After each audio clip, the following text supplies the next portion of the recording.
Today, I am going to tell you difference between Tradewiz versus GMGN. Tradewiz and GMGN are two advanced trading solutions designed for different types of traders. Tradewiz is an AI-powered trading assistant that supports stocks, forex, and cryptocurrency markets.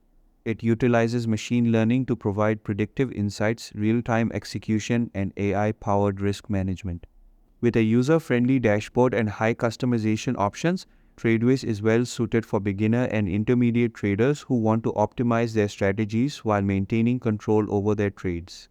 Security is also a priority, featuring strong encryption and two-factor authentication for safe trading. Additionally, it offers historical data analysis for backtesting, ensuring traders can refine their strategies based on past trends.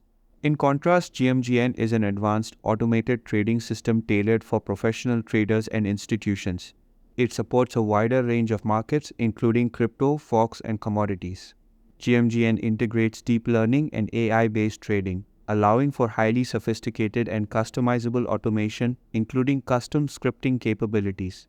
Its security measures are top tier, featuring military-grade encryption and multi-layer security protocols.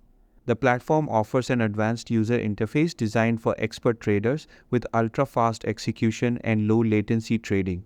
GMGN also provides extensive backtesting tools, enabling traders to fine-tune their strategies with precision. Unlike Tradewiz's monthly or annual subscription model, GMGN offers custom pricing and enterprise solutions, making it a more flexible choice for high-level traders. While Tradewiz is best suited for those who need guided AI assistance, GMGN caters to professionals seeking full automation and advanced risk modeling.